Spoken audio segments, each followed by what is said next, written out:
โอ้ยฝ่าเอ้ยฝ่าห้องโยนเสียงโยนโยนฝ่าห้องสั่งเด้อละยายมาบัดนี้สิเล่าถึงความหลังของญาทานมหาบุพภาทัญญาวงศ์องค์สำคัญให้ทานเป็นลำลองของกาวีเด้อยายเด้อเด้อคนฟังอ้อยน้ออ้อยนา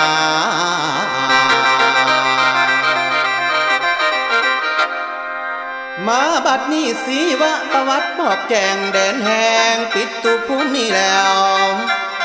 ของญาทานองค์สำคัญซื้อบุพภาทัญญาวงศ์เจ้าน้ำสาญาเป็นเงาทาวโรพุทธวาสเกิดเมื่อเดือน12,938บอกแจงแถลงขอต่อก่อนลำสิหัวเว้าย้อนบ้านขนาดเมืองพนทองนี่แล้วคือตาแสงสักเมืองฝ่ายจำปะสักพุ่นเป็นบ้านควรเมืองคำดินแดนบ่อนกำเนิดเกิดในคันแม่ยุกพอนมมาสิบอกแจงมีบุตรด้วย4 คนอันว่าผู้เริ่มต้นคือญาทานบุพภานี่แล้วถ้าบารน้ำมาหยดที่ทุกคนหูจักแจงแสวงหาความหูทางธรรมพุทธศาสตร์บวชเป็นจูแต่น้อยเพียงได้14 ปี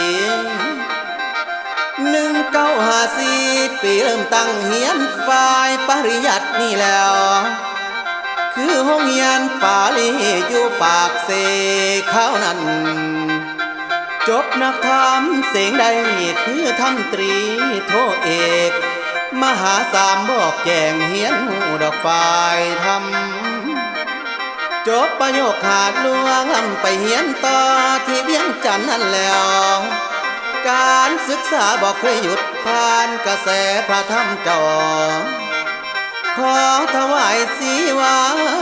เข้าในของพุทธบาทคู่เอาศาสตร์บ่เมืองพระองค์เจ้าออกเพิ่นสั่งสอนแล้วบัดนี้เฮียนจนจบประโยคสอน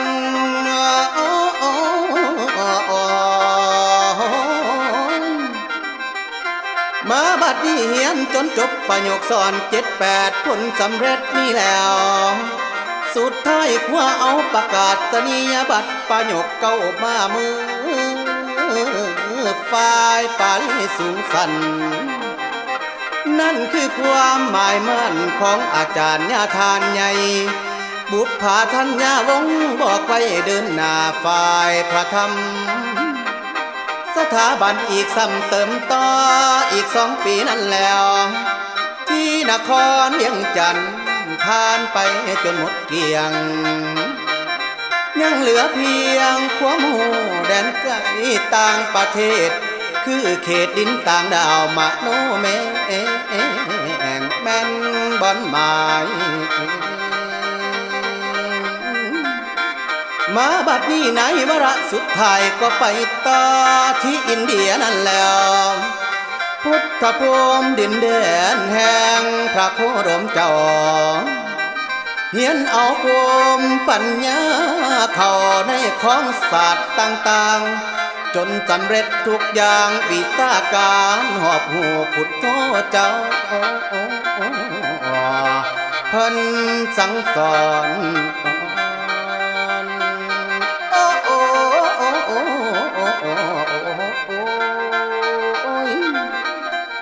แล้วบัดนี้มาสิขอเว้าย้อนหลังจากอินเดียนั่นแล้วของเต่างอขึ้นกลับสู่ลาวข้าวนั้น ตกปี1975เมืองเล่าวปีนเปลี่ยนการปกครองใหม่เขาบอกคือเขาดังเดิมปี1975ก็ได้เริ่มออกจากเมืองลาวนั่นแล้วไปอาศัยอยู่เมืองไทยพัดพาดอกข้าวแขนไปยังเติมเต็มซ้ำที่มหามกุฏราชวิทยาลัยคณะใหญ่4 ปีเต็มอยู่นั่นจนจบสันปริญญา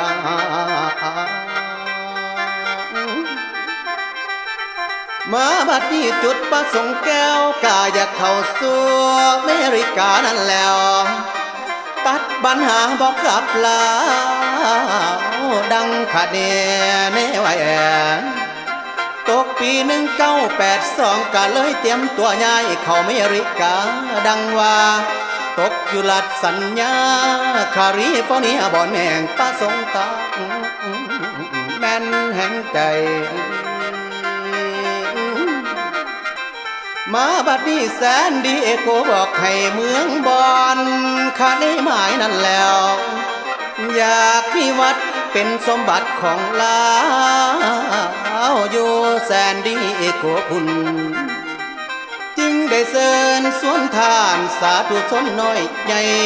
ความปัจจัยก็ตั้งห้อมเข้าใส่กันนับได้จากมือนั้นก็เลยเล็งลงมือนั้นแล้วสร้างดินแดนให้เป็นวัดพัฒนาบ่มีหยังด้วยพลังศรัทธาทานทั้งลูกหลานพ่อและแม่เย็ดใจใส่เถียงแขกวันนี้จริงคอยเห็นมาบัดนี้เป็นวัดแล้วบ่อาจเว้นเสินมาแวกมายามนั่นแล้วเป็นวัดงามบุพารามอยู่สกายไล่คุ้มเสินไปยามเยือนได้บุพารามวัดใหญ่แคลิฟอร์เนียเมืองแซนดิเอโกบอกไว้ว่าใสเหลื่อมดังคำมาบัดนี้ตั้งอยู่ใกล้ๆน้ำสมุทรใหญ่แปซิฟิกนั่นแล้วเป็นวัดสูงเอางามดังพระอินทร์นอแปลงไว้อยากศึกษาเรียนรู้ศิลธรรมทั้งพระสูตรหอสมุดเปิดไว้ให้คนได้แวะยามมีหลายบอนอีกสัมญาทานใหญ่ได้จัดสรรนั่นแล้ว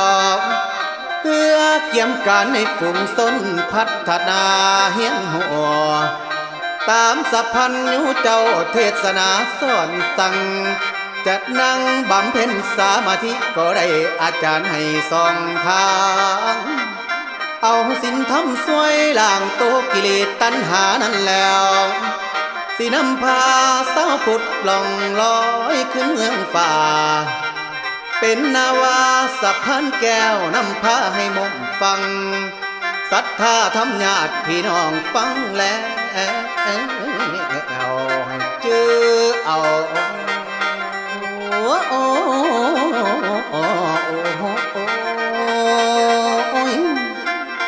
แล้วบัดนี้ตกมาฮอดบรรทายมีหลายอย่างคือผลงานนั่นแล้วของญาทานบุพภาที่ได้ทำทานไว้ทั้งปัจจัยวัตถุพร้อมมีหลายอันนับบอกไว้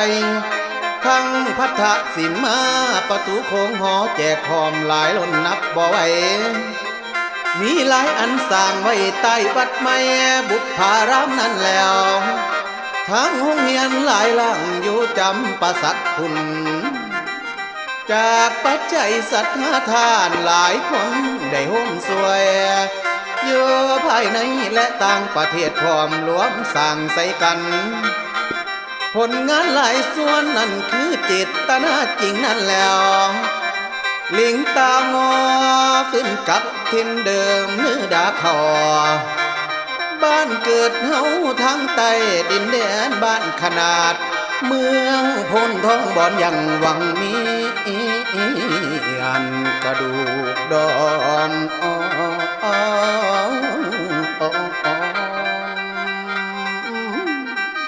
ม มาบัดนี้ใจนึกคิดอ้อมคอมอยากสร้างวัดป่าปุพพารามนั่นแล้วอยู่ดอนเทวดาวัดป่าปุ่นนอแปลงแหวมเป็นสมบัติเล่าไตสาราธรรมได้สนเพิ่งจิตใจใส่เลิงเลิงของศรัทธาพี่น้องได้ป้องสร้างสวยกันจนสำเร็จทุกด่านกุฏิใหญ่ศาลาธรรมนั่นแล้วดอกไฟงามเมืองใสหุงประกายเมื่อแลจองยามเหลียวมองอ้อยทางเขาแสงไฟใสสักงานั่นแหละคือวัดป่าบุพารามเขตใต้ดอนเทวดาบอกไว้ให้ไปได้ให้แวสมอีกอันหนึ่งมีพระพุทธหูพร้อมพระองค์ใหญ่เป็นประธานนั่นแล้วชื่อว่าพระนาคปกใหญ่สูงเสมอรามเป็นพระงามเลือล้น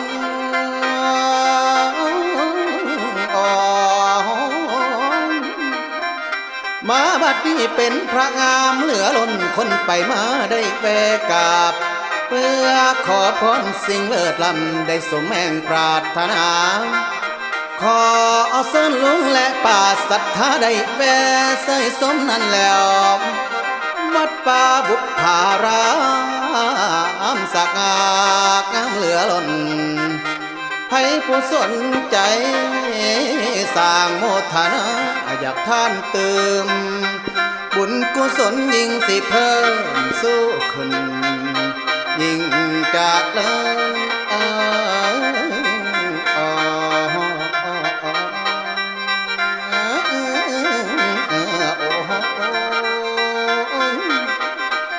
อาวสานจบลงดำรงไว้ออกจากใจนักห้องและนักเขียนขออวยพรให้ญาทานผู้ภาคเพียรจงเสถียรมั่นคงดำรงไปทางวัดไอโพยไพอย่ามาต้องใส่ห้องเหมือนดังคนพ้นลำเค็นมีอายุวันนะสุขาภละอย่างเยือกเย็นหายลำเข็นสิ้นโรคาสาธุญาทาน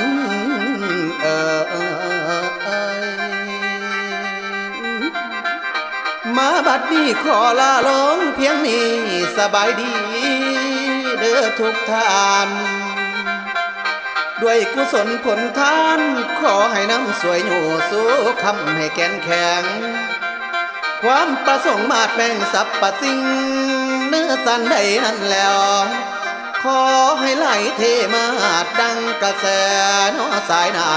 ำฝูงพวกโรค้าไข่วัดไอให้หลีกทางไหลลงคอนนำวางล่องลีพีเขตไตไปจมพื้นสู่ทะเลสายลำเสอ้อยนาอ้อยนาโอ้ยนา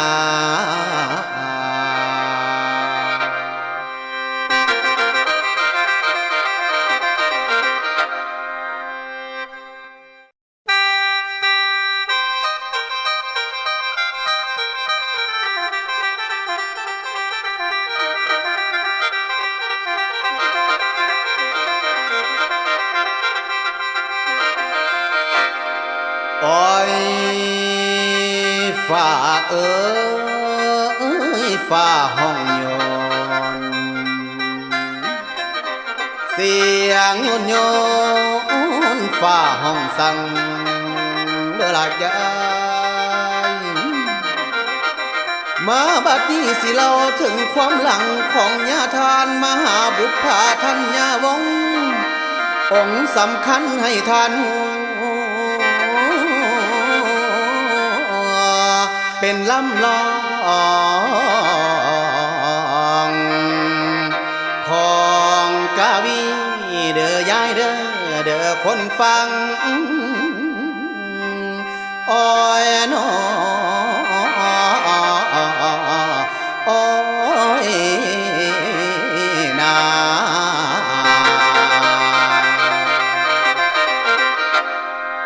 มาบัดนี้สีวะประวัติบอกแจงแดนแห่งปิดตุภูมินี่แล้วของญาทานองค์สำคัญซื้อบุพผาทัญญาวงศ์จอมน้ำสาญาเป็นเงาทาวโรพุทธวาสเกิดเมื่อเดือน12,938บอกแกงทะแหลงคอต่อก่อนลำสิหัวเว้าย้อนบ้านขนาดเมืองพนทองนี่แล้วคือตาแสงสักเมืองฝ่ายจำปะสักพุนเป็นบ้านควรเมืองคำดินแดนบ่อนกำเนิดเกิดในขั้นเมยุพอ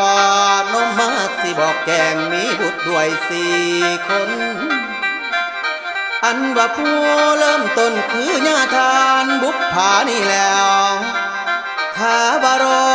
นำมาหยดที่ทุกคนหูจักแจงแสวงหาความหูทางธรรมพุทธศาสตร์บวชเป็นจูแต่น้อยเพียงได้14 ปี1954 ปีเริ่มตั้งเฮียนฝ่ายปริยัตินี่แล้วคือห้องเฮียนปาลีอยู่ปากเสเขานั้นจบนักธรรมเสียงใดคือทำตรีโทเอกมหาสามบอกแจงเฮียนหูดอกฝ่ายธรรมจบประโยคขาดลวงลำไปเฮียนต่อที่เวียงจันทน์นั่นแล้วการศึกษาบอกเคยหยุดผ่านกระแสพระธรรมจอขอถวายสีวาเข้าในของพุทธบาทคู่เอาศาสตร์บ่เมืองพระองค์เจ้าออกเพิ่นสั่งสอนแล้วบัดนี้เฮียนจนจบประโยคสอน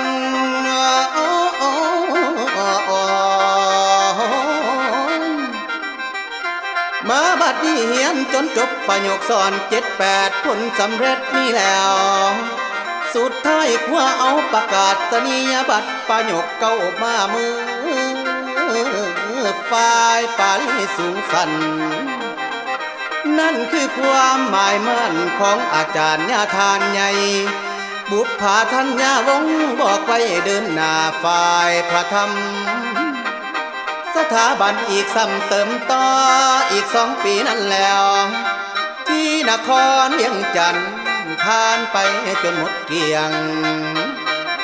ยังเหลือเพียงความหูแดนไกลต่างประเทศคือเขตดินต่างดาวมโนแมงแม่นบอนหมายมาบัดนี้ในวาระสุดท้ายก็ไปต่อที่อินเดียนั่นแล้วพุทธภูมิดินแดนแห่งพระโคดมเจ้าเฮียนเอาภูมิปัญญาเข้าในของศาสตร์ต่างๆจนสำเร็จทุกอย่างวิชาการหอบหูพุทโธเจ้าเพิ่นสั่งสอน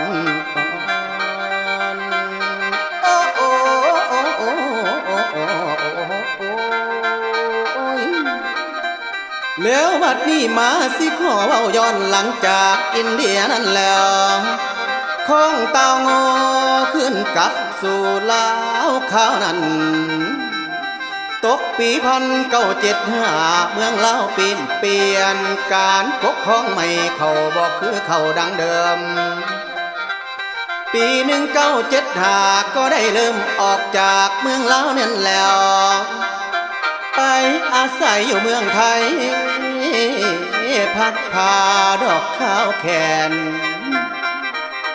ไปยังเติมเต็มซ้ำที่มหามกุฏราชวิทยาลัยคณะใหญ่4 ปีเต็มอยู่นั่นจนจบสันปริญญา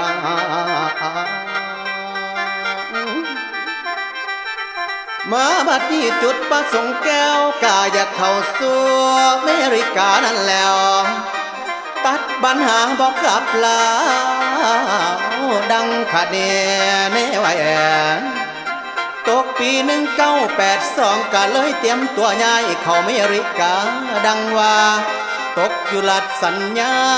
คาลิฟอร์เนียบ่อนแห่งประสงค์ตาแม่นแห่งใจ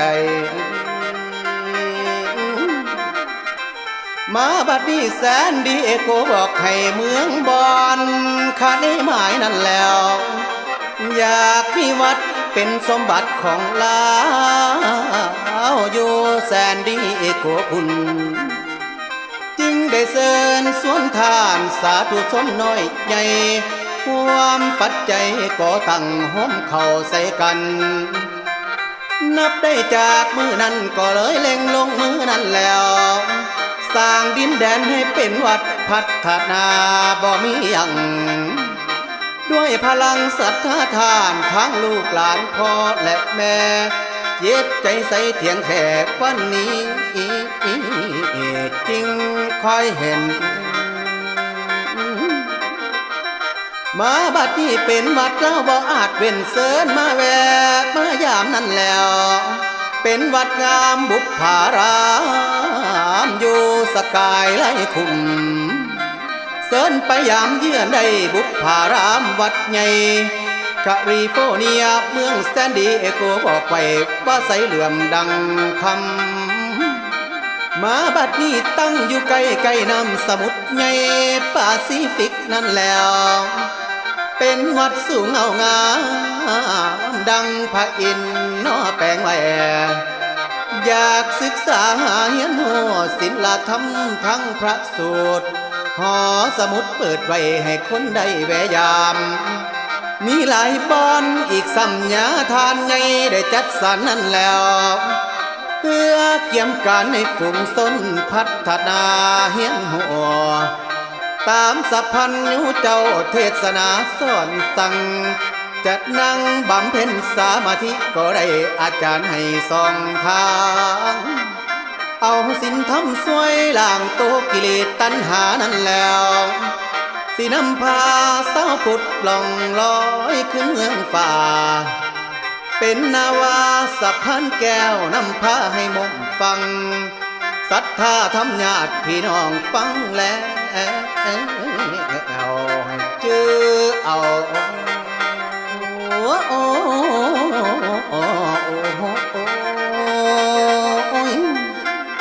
แล้วบัดนี้ตกมาฮอดบรรทายมีหลายอย่างคือผลงานนั้นแล้ว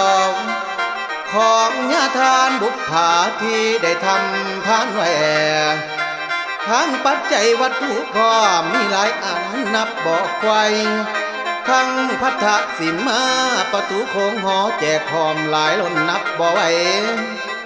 มีหลายอันสร้างไว้ใต้วัดใหม่บุพภารามนั่นแล้วทั้งห้องเรียนหลายหลังอยู่จำปาสักคุณจากปัจจัยศรัทธาทานหลายคนได้ห่มสวยอยู่ภายในและต่างประเทศพร้อมรวมสร้างใส่กันผลงานหลายส่วนนั่นคือเจตนาจริงนั่นแล้วลิงตางอขึ้นกับทินเดิมเนื้อดาคอบ้านเกิดเฮาทางใต้ดินแดนบ้านขนาดเมืองพ้นท้องบ่อนยังหวังมีอันกระดูกดอน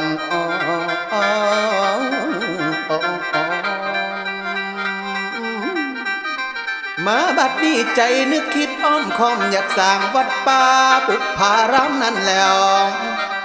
อยู่ดอนเทวดาวัดป่าปุ่นนอแปลงแหวเป็นสมบัติลาวไตสาราธรรมได้สนเพิ่ง จิตใจใส่เลิงของศรัทธาพี่น้องได้ป้องสร้างสวยกันจนสำเร็จทุกด่านกุฏิใหญ่ศาลาธรรมนั่นแล้วดอกไฟงามเมืองใสมุงประกายเมื่อแลจองยามเหลียวมองอ้อยทางเข้าแสงไฟใสสักงานั่นแหละคือวัดป่าบุพารามเขตใต้ดอนเทวดาบอกไว้ให้ไปได้ให้แวสมอีกอันหนึ่งมีพระพุทธรูปพร้อมพระองค์ใหญ่เป็นประธานนั่นแล้วชื่อว่าพระนาคปกใหญ่สูงเสมอรามเป็นพระงามเลือล้น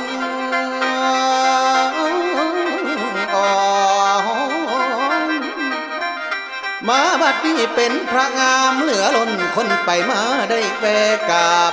เพื่อขอพรสิ่งเลิศล้ำได้สมแม่งปรารถนาขอเส้นลุงและป่าศรัทธาได้แวะเสยสมนั่นแล้ววัดป่าบุพารามสักงามเหลือล้นให้ผู้สนใจสร้างโมทนาอยากท่านเติมบุญกุศลยิ่งสิเพิ่มสู้ขึ้นยิ่งจากเลิศ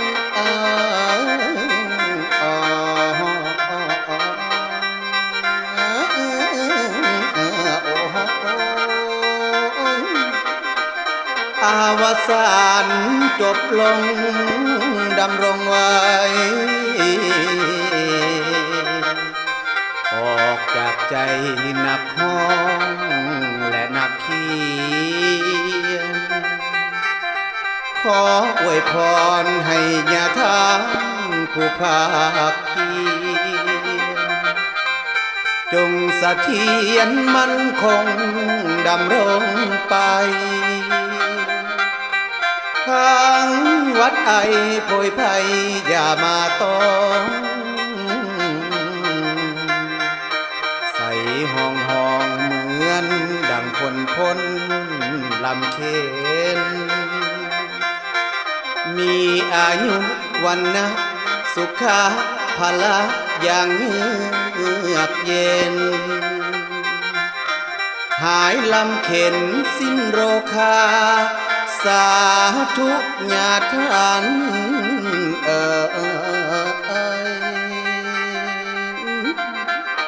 มาบัดนี้ขอลาลงเพียงนี้สบายดีเด้อทุกท่านด้วยกุศลผลทานขอให้น้ำสวยอยู่สู้คำให้แก่นแข็งความประสงค์มาดแบ่งสรรพสิ่งเนื้อสันใดนั่นแล้วขอให้ไหลเทมาดดังกระแสน้อสายน้ำฝูงพวกโรค้าไข่วัดไอให้หลีกทางไหลลงคอนนำวางล่องลีพีเขตใต้ไปจมพื้นสู่ทะเลสายลำเสอ้อยนาอ้อยนโอ้ยนา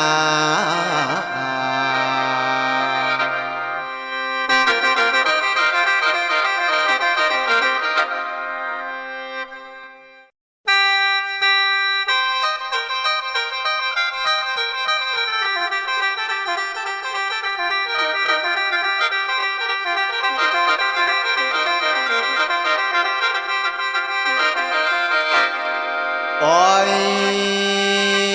ฝ่าฝ่าห้องโยนเสียงโยนฝ่าห้องสั่งเมื่อหลากยายมาบัดนี้สิเล่าถึงความหลังของญาทานมหาบุพาทัญญาวงศ์องค์สำคัญให้ทานเป็นลำลอง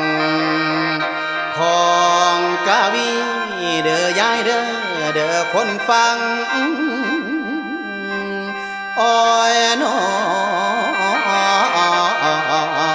โอ้ยนา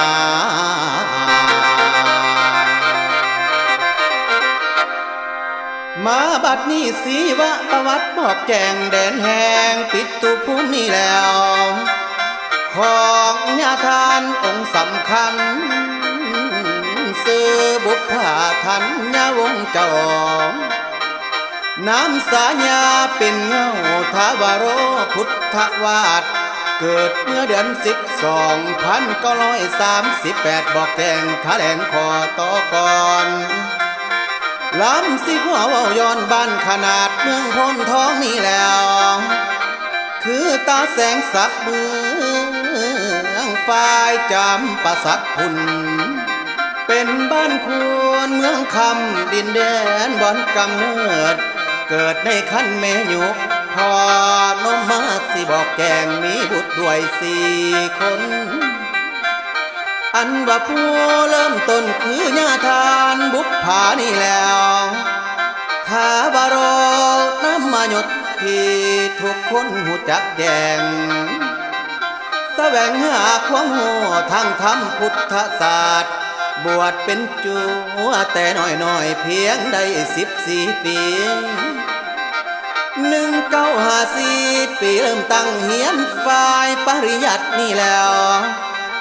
คือห้องเรียนปาลีอยู่ปากเสเขานั้นจบนักธรรมเสียงใดคือทำตรีโทเอกมหาสามบอกแจงเฮียนหูดอกฝ่ายธรรมจบประโยคขาดลวงลำไปเฮียนต่อที่เวียงจันทน์นั่นแล้วการศึกษาบอกเคยหยุดผ่านกระแสพระธรรมจอ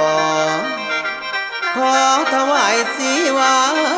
เข้าในของพุทธบาทคู่เอาศาสตร์บนเมืองพระองค์เจ้าออกเพิ่นสั่งสอนแล้วบัดนี้เฮียนจนจบประโยคสอน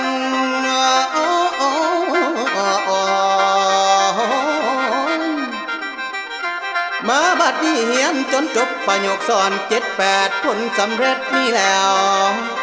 สุดท้ายคว้าเอาประกาศนียบัตรประโยคเก้ามามือฝ่ายปาลีสูงสันนั่นคือความหมายมั่นของอาจารย์ญาทานใหญ่บุพผาทัญญาวงศ์บอกไว้เดินหน้าฝ่ายพระธรรมสถาบันอีกซ้ำเติมต่ออีก2 ปีนั่นแล้วที่นครเวียงจันทน์ผ่านไปจนหมดเกลี้ยงยังเหลือเพียงความหูแดนไกลต่างประเทศ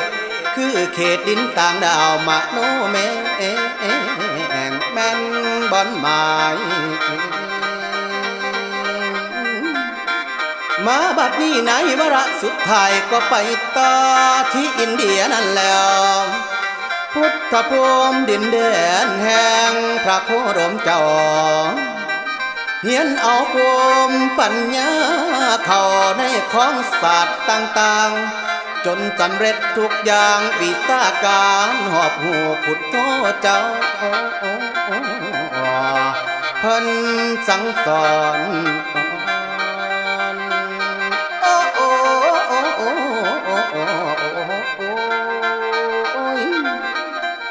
แล้วบัดนี้มาสิขอเว้าย้อนหลังจากอินเดียนั่นแล้วของเต่างอขึ้นกลับสู่ลาวข้าวนั้นตกปี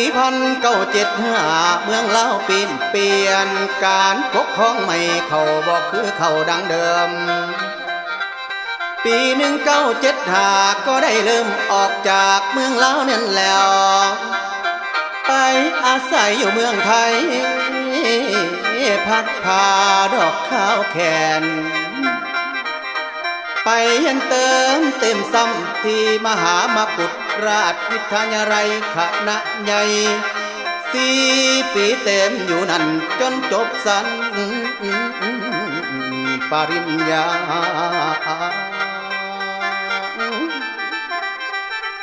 มาบัดนี้จุดประสงค์แก้วกาอยากเข้าสู่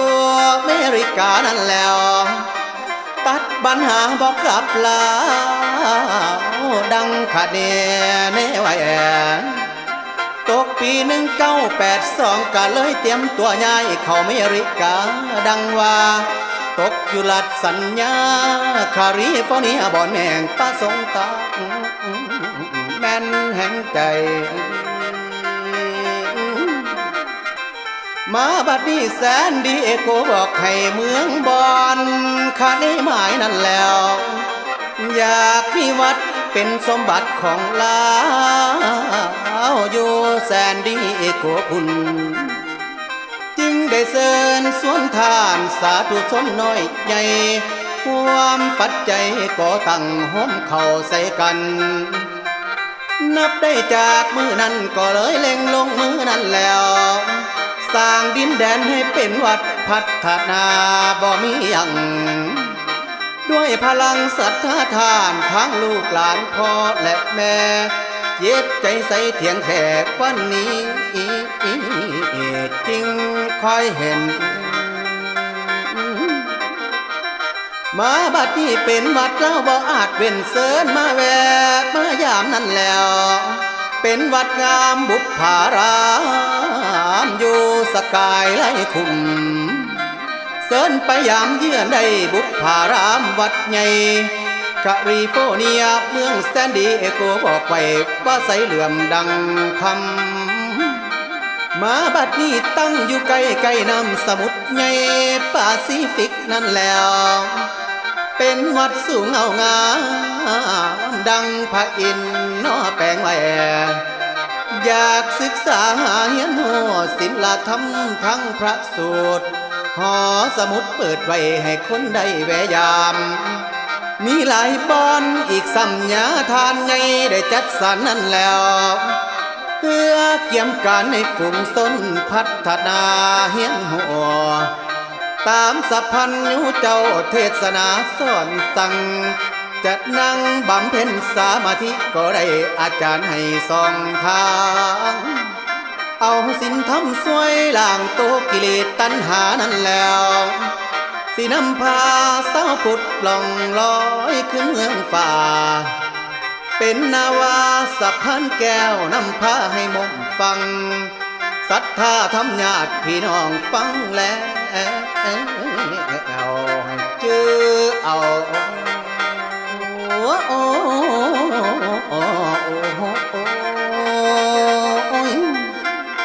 แล้วบัดนี้ตกมาฮอดบรรทายมีหลายอย่างคือผลงานนั้นแล้ว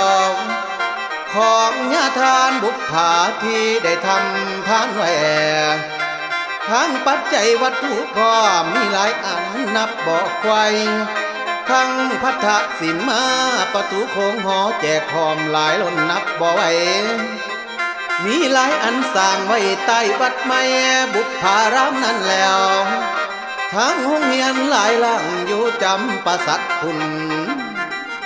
จากปัจจัยศรัทธาทานหลายคนได้ห่มสวยอยู่ภายในและต่างประเทศพร้อมรวมสร้างใส่กันผลงานหลายส่วนนั่นคือเจตนาจริงนั่นแล้วลิงตางอขึ้นกับทินเดิมเนื้อดาคอ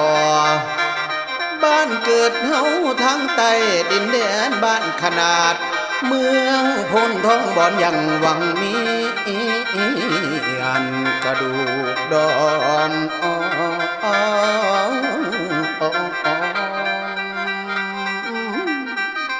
มาบัดนี้ใจนึกคิดอ้อมคอมอยากสร้างวัดป่าปุพพารามนั่นแล้วอยู่ดอนเทวดาวัดป่าปุ่นนอแปลงแหวเป็นสมบัติเล่าไตสารธรรมได้สนเพิ่งจิตใจใส่เลิงของศรัทธาพี่น้องได้ป้องสร้างสวยกันจนสำเร็จทุกด้านกุฏิใหญ่สารธรรมนั่นแล้วดอกไฟงามเมืองใสหุ่งประกายเมื่อแลจองยามเหลียวมอง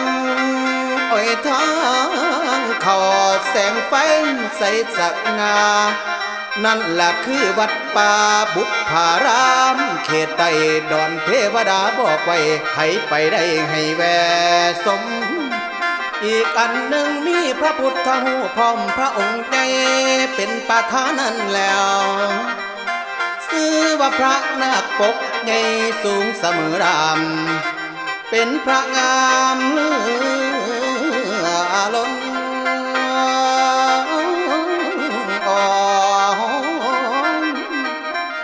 มาบัดนี้เป็นพระงามเหลือล้นคนไปมาได้แวะกราบ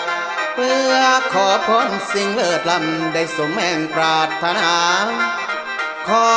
เส้นลุงและป่าศรัทธาได้แวะใส่สมนั้นแล้ววัดป่าบุพารามสักงามเหลือล้น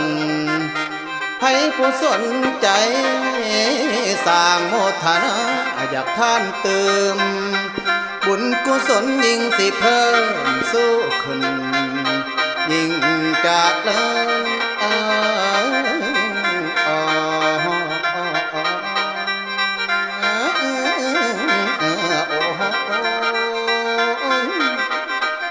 อาวสาน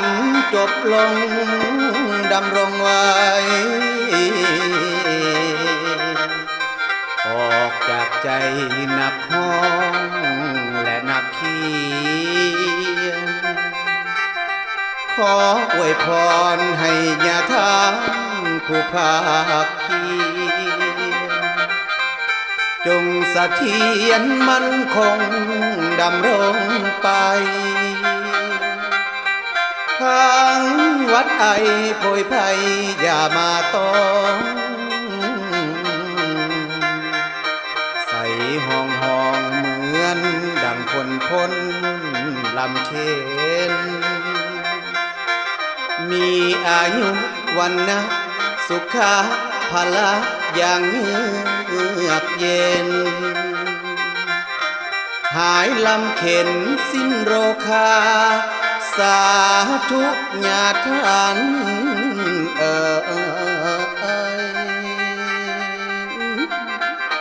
มาบัดนี้ขอลาลงเพียงนี้สบายดีเด้อทุกท่านด้วยกุศลผลทานขอให้น้ำสวยอยู่สู้คำให้แก่นแข็งความประสงค์มาดแม่งสับปะสิ่งเนื้อสันใดนั่นแล้วขอให้ไหลเทมาดดังกระแสน้อสายน้ำฝูงพวกโรค้าไข่วัดไอให้หลีกทางไหลลงค้อนนำฟางล่องลีพีเขตไตไปจมพื้นสู่ทะเลสายลำเสอ้อยน